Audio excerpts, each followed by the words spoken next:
Mənim yazıçı kimi yetişməyimdə dünya ədəbiyyatı qədər içkinin rolu olur. Niyə özünüzə qəsd edirdiniz? Nəyi unutmaq istəyirdiniz? Dindar dostlarım deyirlər ki, inanmadığın Allah səni həyata qaytardı. Yapışmaq istədiyim dəyər təxminən elə dindəki Allahdır. La ilahə illallah. Yalnız İslamda Tanrı insani sifətindən imtina edir. Elə bir məqam oldu mu ki, doğrudan da Allaha sığınmaq istədiniz? Güc qaynağı axtarmağa başlamışam ki, mən nədən yapışıb özümü xilas eləyə bilərəm. Sizə şeir yazmaq üçün lazım olan hisslər də yoxdur, həm də şair də ölüb. Onların içərisində bir xeyli yazını mən özüm məhv etdim.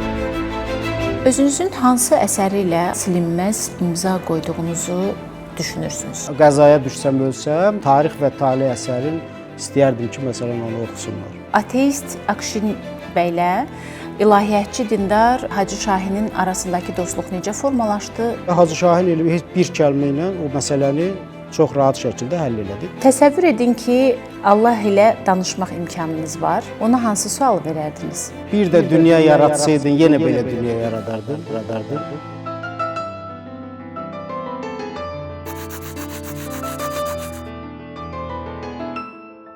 Salam əziz izləyicilər. Bugünkü verilişimiz biraz sərt, biraz səmimi və eyni zamanda çox maraqlı müzakirələrlə yadda qalacaq. Çünki sözün gücünə inanan yazıcı, publisist, şair Akşin Yenisey qonağımızdır. Akşin bəy, xoş gəlmisiniz. Xoş gördük. Siz yazıcı, şair, publisist kimi artıq uzun illərdir ki, Azərbaycan ədəbiyyatında öz yerinizi tutmusunuz. Bu yaradıcılığınız boyunca həm böyük uğurlarınız, həm uğursuzluqlarınız, həm ciddi çətinlikləriniz və s. yəni keşməkeşli bir yaradıcılıq və həyat dönəmlərindən keçmisiniz. İndi 50 yaşa az qalmış illərin təcrübəsi ilə soruşuram. Əslində Akşin Yenisey kimdir? Sözsüz ki, yaradıcılıq tək mənim həyatımda yox, bu işlə məşğul olan və tək ədəbiyyat adamlarına da aid deyil bu məsələ, sənət adamlarına da aid deyil. Bütün sahələrin yaradıcı adamları, o keşməkeşli deyilən yol var, o çətin deyilən yol var, sınaqlarla dolu yol var, oradan keçməlidirlər. Və kimliyi də əslində yaradıcı kimliyi də o çətinliklər, o sınaqlar formalaşdırır. Ona görə məsələn, mən bu suala müxtəlif yaşlarda müxtəlif cavablar verə bilərdim. Məsələn, 20 yaşımın cavabı ayrı bir cavab olardı, 30 yaşımın cavabı ayrı bir cavab olardı. Amma bu yaşda, yəni 50 yaşın həndəvərində mənim verəcəyim cavab budur ki, mən sadəcə bir yazı adamıyam.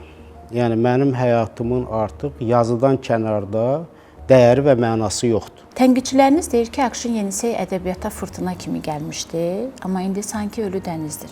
Nə düşünürsünüz? Doğrudanmı yaradıcılığınız zəifləyib? Şeirmi ölüb, yoxsa şeiri yaradan hisslərmi? Ümumiyyətcə sizinlə nə baş verir?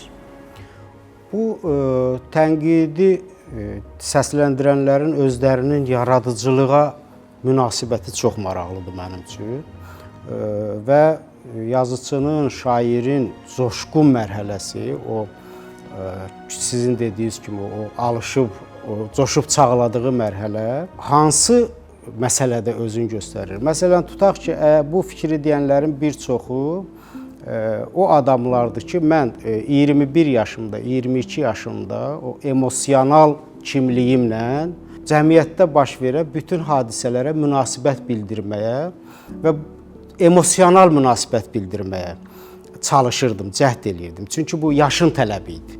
Yəni o 21 yaşında inqilabçı olmayan belə bir söz var da, 40 yaşında da nə bilim inqilabçılıq eləyən adam biraz avara adamdır, axmaq adamdır. 21 yaşımda sözsüz ki, mən də baş verən bütün hadisələrə bir emosional baxışım var idi. Və çox adam elə bilir ki, yaradıcılıq budur. Bu əslində bu ibtidai mərhələdir. Yəni o emosional, o cəmiyyətlə toqquşmalar, cəmiyyətlə konflikt yavaş-yavaş zəkanın, ağlın formalaşmasına xidmət eləyir. Əgər formalaşmasına xidmət eləmirsə, insan müdrikləşmə, kamilləşmə mərhələsinə, yoluna qədəm qoya bilmir. Ora daxil ola bilmir. Yəni ömrünün sonuna qədər ağıl sahibi olmayan insanlar var. Onlar bu günləri də, məsələn, baxmayaraq ki, 60 yaşı var, 70 yaşı var, bu gün də cəmiyyətində, həyatında baş verən hadisəyə emosional münasibət bildirir. Çünki onda ağılın süzgəci yoxdur ki, o hadisəni o süzgəcdən keçirsin. Ona bir rasional gözlə baxsın, o hadisəni bir təhlil eləsin, analiz eləsin, tarixdəki oxşarların axtarıb tapsın, onlarla müqayisə eləsin. Ona görə o 21 yaşındakı o emosionallığa yaradıcılıq uğuru demək, yaradıcılıq coşqusu demək, bu yaradıcılıqdan xəbərsiz adamların münasibətidir. Əksinə, mən düşünürəm ki, mənim ədəbiyyat adamı kimi ən yaxşı yazı yazdığım dövr 35 yaşımdan sonra yazdığım dövrdür. Yəni 35 yaşıma qədər yazdığım yazıların, mənim elə də çox kitabım çıxmayıb, cəmi 5-6 kitabım çıxıb. Amma onların içərisində bir xeyli yazını mən özüm məhv elədim. Ki, bu yazılar mənim bioqrafiyamda, yaradıcı bioqrafiyamda qalmasın. Çünki o yazılar yetkin yazıçının, yetkin şairin yazıları deyildi. Emosional bir fərdin yazıları idi, emosional münasibəti. 22 yaşında şair əslində ən yaxşı şairdir. Çünki sosial məsələlərə bulaşmayıb. Cəmiyyət onu kirləndirməyib. Onun istedadın, onun ruhun hələ pakdır. Ona görə onun şeirləri özündən xəbərsiz yazdığı şeirlərdir. Onun şeirlərində öz kimliyi hələ bir o qədər iştirak eləmir. Cəmiyyətdən aldığı negativ enerjilər, cəmiyyətdən, insanlardan gördüyü insana yaraşmayan özəlliklər o şeirə bulaşmır. Ona görə də şairin ən gözəl dövrü əslində, ən saf, ən duru dövrü 21-22 yaşındakı dövrdür. Amma sonra ki, siz həyatla iç-içə qalırsınız, bəzən tək-bətək qalırsınız, bəzən insanlar sizi qarşınıza çıxmış sınaqla, çətinliklərlə tək qoyub sizi, belə deyək də, onun öhdəsinə buraxırlar. Hətta deyim sizə ki, bəzən ölüm-dirim məsələsi olur ortalıqda ki, siz oradan da sağ çıxırsınız və o sizi bir məktəb olaraq, o yaşadığı səhət bir məktəb olaraq sizdə artıq ölçmək, təhlil eləmək, bir strategiya oluşturmaq, bir taktiki, belə deyək də, üstünlüklər əldə eləməyə vadar eləyir. Və burada şair artıq ölür, şair yoxa çıxır. Ortalığa artıq ya bir filosof girir, həmin bədəndə, həmin beyində olan, ya bir yazıcı girir və o, belə deyək, bəlkə də başlayır şairin qisasını almağa. Mən özüm də bu barədə fikirləşmişdim ki, məsələn, şair necə ölür də, söhbət fiziki ölümdən getmir də, siz dediyiniz ölümdən gedir. Necə olur ki, şair ölür? Bu, mən məsələn tapdığım cavablardan digər bir cavab da bu idi ki, şair o vaxt ölür ki, ona şeir yazdıran ilham mənbələri ölür. Özünüzün hansı əsəri ilə Azərbaycan ədəbiyyatında silinməz imza qoyduğunuzu düşünürsünüz? Onu demək mənim üçün biraz düzgün deyil, etik deyil daha doğrusu. Çünki o əsər özü-özünə yol açmalıdır. Çünki ədəbiyyatda belə bir şey var ki, nəsildən nəsilə ötürülə bilən əsər özü öz yazıcısının imzasını qoyur tarixdə. Yəni biz özümüz belə bir əsər beynimizdə formalaşdırıb işə başlamırıq ki, bu əsərlə mən öz imzamı tarixdə qoyacağam.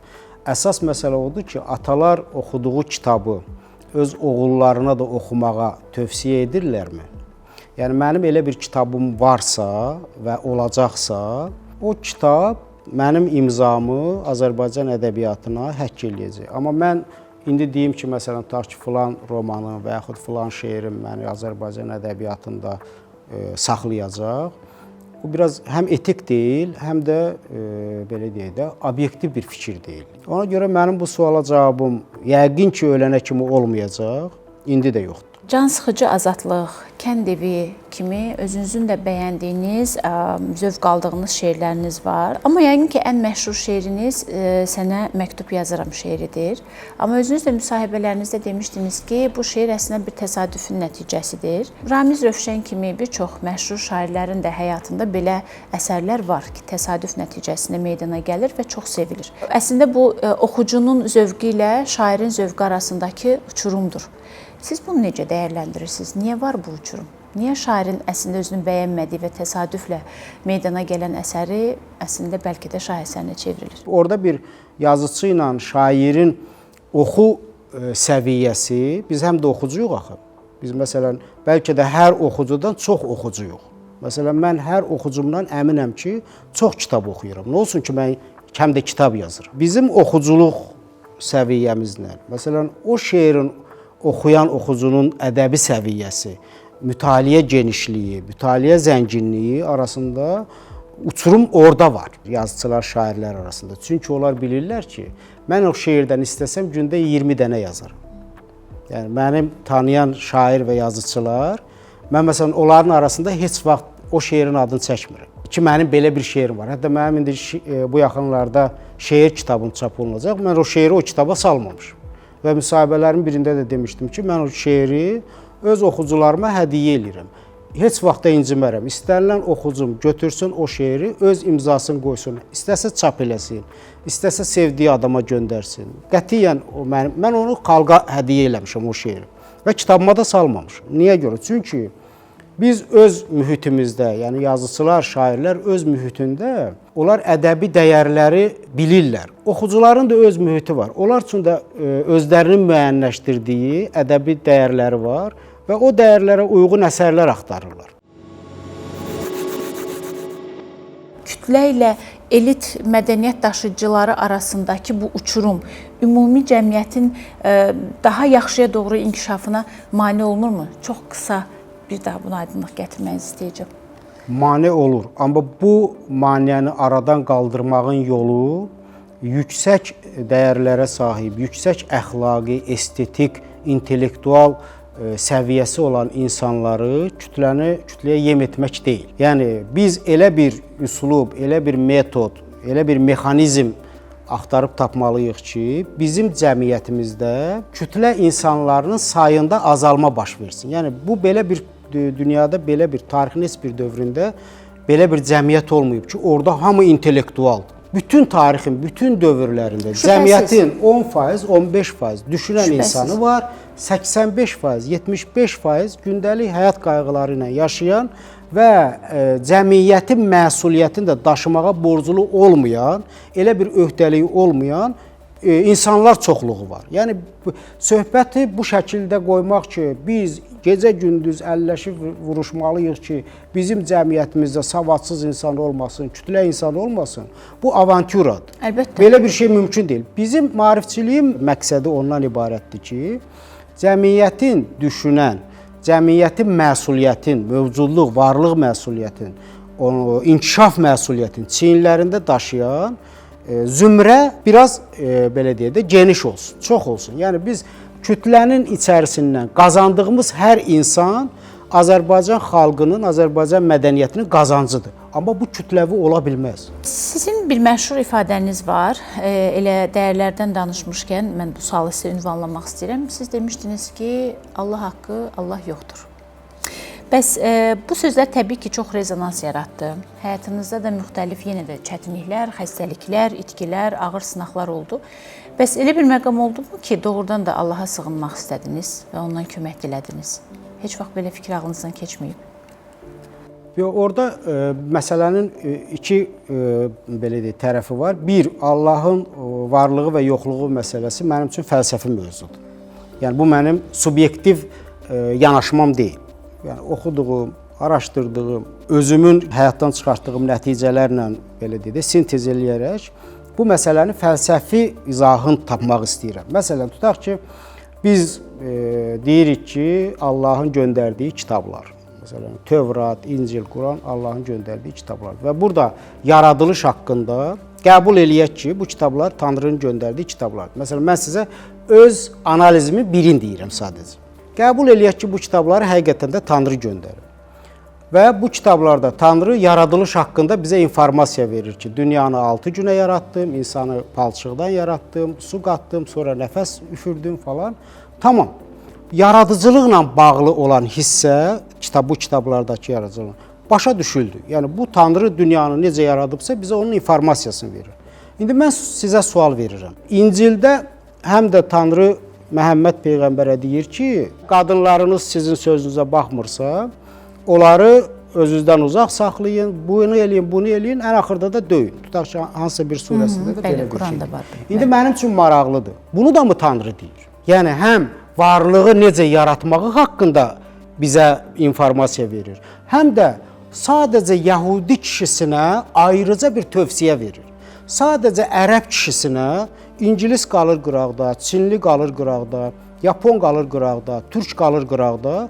Sadəcə bu külli kainatı yaradan bir varlıq, bir fövqəl varlıq ancaq yəhudi kişisinə belə bir tövsiyə verir ki, böyük qardaş ölübsə, kiçik qardaş onun arvadını ala bilər. Bu söz kimin sözüdür? Siz düşünürsünüz ki, kitablara müdaxilə var. Müdaxilə deyil bu. Mənim düşüncəmə görə bu kitablar öz dövrlərinin sosial həyatın nizamlayan əxlaq kitablarıdır. Bir nizamnamədir.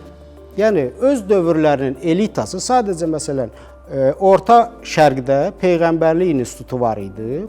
Cəmiyyət bu institutla yönləndirilirdi.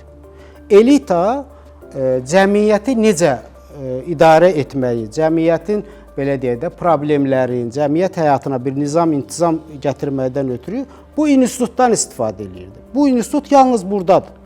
Məsələn, Cənubi Amerikada belə bir institut yoxdur və yaxud Uzaq Şərqdə belə bir institut yoxdur. Tək tanrıçılıq Misirdən, Aton dinindən Misir yəhudilərin gətirdiyi bir dindir. Yəni tək tanrı ideyası ilk dəfə Misirdə çıxıb. Eramızdan əvvəl 1370-ci ildə Aton kahinlərinin yazısı var. Mixi yazı deyirlər onu, yazısı var. Ey tanrı, səndən başqa tanrı yoxdur. Eramızdan əvvəl 1370-ci ildə yazılmış sözdür. Eyni söz yəhudilər Yahova Rəblərinə deyirlər, eyni sözü ərəblər tək Allaha deyirlər, la ilahə illallah. Yəni bu tarixi siz baxanda din sözsüz ki, mədəniyyət hadisəsidir. Yəni dinin mədəniyyətdəki yeri danılmazdır. Yəni məsələn mən bu günləri xeyli insan tanıyıram ki, dinlə siqaret tərk edir. Dinlə narkotikdən uzaqlaşır. Yəni bu gün də dinin bir faydalılığı var. Mən yəni öz həyatını din vasitəsilə xilas edən adama heç vaxt demərəm ki, buna inanma, tapınma. Bəs siz çətinliyə düşəndə mənim indi gəlirdim o məsələyə ki, o psixoloji. Hər bir insan kimi mənim psixoloji zəif olduğum, özümün özümə, öz psixoloji belə deyək də problemə gücümün çatmadığı dövrlər olub. Və mən orada məsələn belə deyək də ənənəvi anlayış, bu Allah anlayışı, ey Allah sən varsan və mənə bu məsələdə kömək ol deyə bir müraciətim olmayıb. Mən orada bu da belə deyək, rasional bir düşüncədir. Mən özümə psixoloji bir güc qaynağı axtarmağa başlamışam ki, mən nədən yapışıb özümü xilas eləyə bilərəm? Yəni o mənim yapışmaq istədiyim, mənim o psixoloji acizliyimin öhdəsindən gəlmək üçün yapışmaq istədiyim dəyər təxminən elə dindəki Allahdır. Siz dediniz ki, psixoloji asıllığınızdan qorunmaq üçün, yəni ondan xilas olmaq üçün əslində elə İnsan uydurmalıdır bir şey. Yəni o tamamilə insana xas olan bir şeydir və o necə deyim sizə, insanın biraz da şuursuz fəaliyyəti nəticəsində yaranan bir şeydir. Yəni sizin şuurunuz sizi həmin psixoloji vəziyyətdən xilas eləyə bilmir. Məsələn, mənim indi şuurum üstümdədir. Özümü hər hansı bir vəziyyətdən çıxarda bilərəm. Amma həyatda elə bir günlər olur ki, elə bir vəziyyətlər olur ki, şuurun imkanları yetmir. Məsələn, fəlsəfə ona görə elmdən belə deyək də uzağa gedir. Ola bilərmi ki, siz yaradana, yaradıcıya inanırsınız, dinlərə inanmırsınız? Yox, orada bir məsələ var ki, yəni yaradana inanırsansa, dinlər elə bunu deyirlər də. Dinlər deyirlər ki, varlıq özü özünə mövcud ola bilməz, varlığı bir var eləyən var. Və biz ona yaradan deyirik. Yəni bütün gördüyümüz bu külli aləmi yaradan bir varlıq var, bir yaradan var. Siz düşünürsünüz yoxdur. Məsələn, antik çağda bu insanın bir üst modeli idi. Məsələn, bütün o qədim antik dövrün tanrılara baxın, hamısı insan heykəlidir. Fövqəl gücləri olan insanlardır. Hətta Tövratda belə, Tövratda Yahova İbrahim Peyğəmbərin gözünə insan şəklində görsənir. Yanan kolların arasından bir saqqallı, ağ saqqallı kişi çıxır və deyir ki, mən Yahudilərin tanrısıyam mən sizi seçdim, yaxşı işlərinizə görə mükafatlandıracağam, pis işlərinizə görə cəzalandıracağam. Yəni yenə insan sifətindədir. Ondan sonra o biri din çıxır, xristianlıq çıxır. Xristianlığın tanrısı kimdir? İsa'nın atasıdır. Yenə bir insani kimliyi var. Yalnız İslamda Tanrı insani sifətindən imtina eləyir. Görünməzdir, bilinməzdir, heç kimin atası deyil, heç kimin gözünə görsənmir. Tamamilə belə dedi, yoxluğu ifadə eləyən bir obraza bürünür. Məsələn, İslamın inqilabi yeri buradır. Məsələn, siz bunu heç bir dindardan eşidə bilməzsiniz. Siz bunu heç bir din xadimindən eşidə bilməzsiniz. İslamın inqilabi tərəfi Tanrını insani sifətindən məhrum eləməsidir. Şəkilləndirmədən yoxa çıxartmasıdır. Düzdür, orada o çox tanrılıq dövründən qalma bir miras var ki, Tanrının 99 sifəti var və o sifət adlar var da, rəhim, nə bilim, səbir, digər rəhman falan. Onlar çox tanrılıq dövründən qalmış mirasdır. Amma kitabın özündə ki, o Tanrı artıq bir obrazdan imtina eləyir, o İslamda baş verir. O sizin dediyiniz o psixoloji məqam tamamilə insani bir, hətta insani də deməyim ona, bir canlıya aid olan bir özəllikdir. O sizin Tanrıya inanıb inanmamağınızla onun heç bir əlaqəsi yoxdur. O epizodik baş verən bir şeydir ki, məsələn, inanmasanız belə sizin həyatınızda psixoloji cəhətdən tutacaq axtardığınız, bir yapışmağa bir yer axtardığınız məqamlar olur. Siz o məqamda nədən yapışırsınızsa, o sizin üçün Tanrıdır. Yəni, bunu demək istəyirdim. Elə bu pis vərdiş mi deyək, psixoloji zəiflik mi deyək, az öncə vurğuladınız.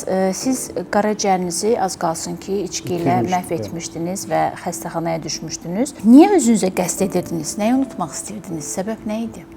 Hansı boşluğa düşmüşdünüz ki, özünüzə belə əziyyət verirdiniz? Yox, o bir boşluq deyil o. O, mən sizə onun səbəbləri çoxdur əslində. Amma bütün o yazıçıların, şairlərin həyatında bir, necə deyim sizə, özünü xilas məqamlarımı deyim və cəhdlərimi deyim olur və müxtəlif yazıçılar, müxtəlif yaradıcı adamlar bizim ziyanlı vərdiş dediyimiz bir vərdişlə özlərin belə deyək, xilas eləmək, cəmiyyət həyatından xilas eləmək. Məsələn, Freydin bir Dostoyevski haqqında yazdığı əsəri var. Psixoanalitik Dostoyevskinin obrazını açır. Dostoyevski ata qatili deyə bir əsərdir. Məsələn, o deyir ki, Dostoyevski ona görə qumar oynayırdı ki, son qəpiyinə qədər uduzub, özün bütün o uduzduğu pullarla bərabər özün maddi dünyadan arındırırdı. Yəni, tamamilə öz ruhu ilə təkbətək qalırdı və Dostoyevski bu vaxt yaradıcı olurdu. Yəni, öz ruhu ilə maddi dünyadan uzaqlaşmaqla özünün yaradıcı kimliyin üzə çıxardırdı. Onu, belə deyək də, ona şərait yaradırdı. Bunun başqa bir formasını Nietzsche deyir kitablarının birində. Deyir ki, yaradıcılığın üzə çıxmasından ötürü şuur ölməlidir. Şuur ölməlidir ki, təhdəl şuur çox rahat şəkildə özünü ifadə edə bilsin. Və siz də bu yolu ona görə seçmişdiniz? Mənim, məsələn, tutaq ki, mənim və mənim kimi o müxtəlif şairlərin birisi də Yesenin, Mayakovski, Gogol ümumiyyətlə əyyaş olub, məsələn. Mən heç olmasa yarı yoldan qayıtdım, o ömrün axırına qədər bu yolu tutub gedi və belə yaradıcı adamlar çoxdurlar. Məsələn, mən təxminən bax bu şəkildə o şuurumu ki, məni bu maddi dünyaya zəbt eləyib, öz şuurumu, o mənim maddi dünyaya zəbt eləyən şeyi, o qandalı qırmaqdan ötürü bu ziyanlı vərdişlərindən birinə alüdə olmuşdu. Və mən sizə deyim ki, məsələn, mənim yazıçı kimi yetişməyimdə o dövrün dünya ədəbiyyatı qədər içkinin rolu olub. Məsələn, mən heç vaxt baxmayaraq ki, ölüm ayağına düşdüm, qaraciyərim 98% iflas olmuşdu, amma qayıtdım. Məsələn, mənim dindar dostlarım deyirlər ki, inanmadığın Allah səni həyata qaytardı. Həkim, məni xilas edən həkim tamam başqa tibbi bir izah verdi buna. Amma nə hadisə baş verdisə, mən ölmədim, qayıtdım. Amma bununla belə, mən düşünürəm ki, insan, yaradıcı insan öz təhdəl şuuru ilə şuuru arasındakı o səddi yarmaqdan ötürü, onu qırmaqdan ötürü mütləq bir əməl törətməlidir. Yəni biz əslində günahdan belə deyək, qaçırıq, amma əslində günah həm də bizim ruhumuzu arındıran bir şeydir. Akşin bəy, dindar dostlardan söz açmışkən, ateist Akşin bəylə ilahiyyatçı dindar Hacı Şahinin arasındakı dostluq necə formalaşdı və necə bitdi?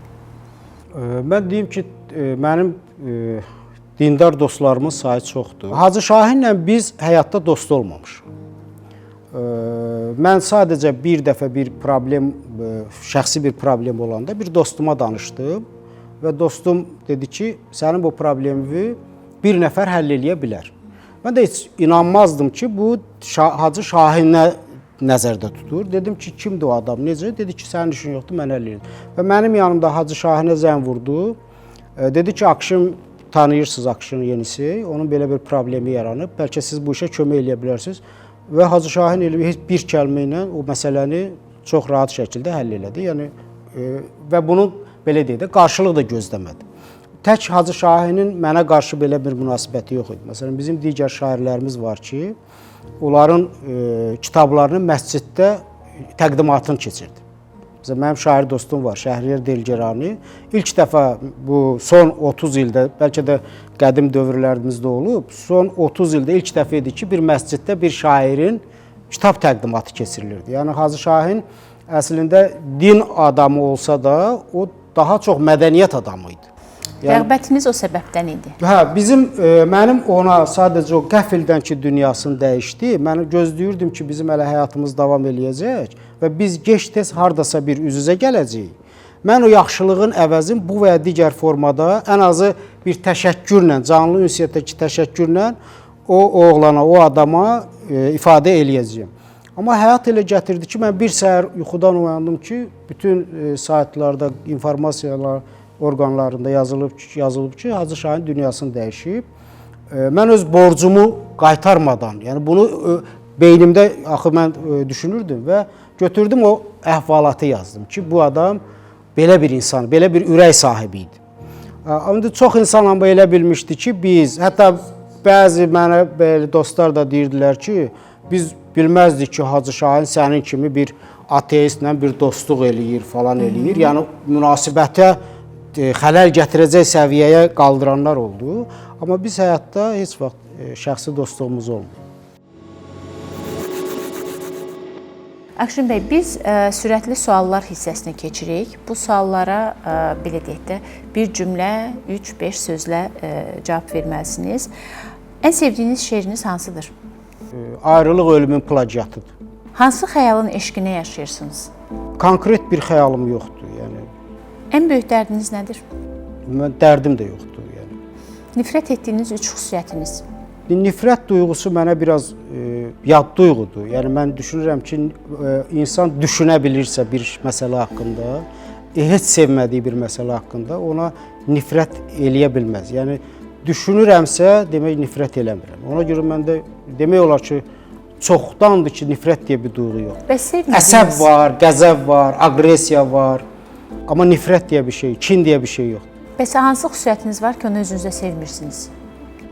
Çoxdur belə xüsusiyyətim. Yəni, məsələn, özümün ixtiyarım olsaydı, özümü belə yaratmazdım. Müzakirəmizin əvvəlində qismən bu suala cavab vermişsiniz, amma yenə də dəqiqləşdirmək istəyərdim ki, vəfatınızdan sonra hansı əsərinizi xatırlanmaq istərdiniz?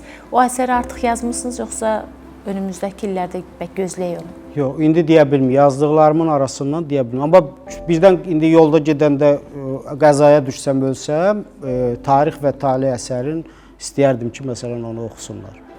Təsəvvür edin ki, Allah ilə danışmaq imkanınız var. Ona hansı sual verərdiniz?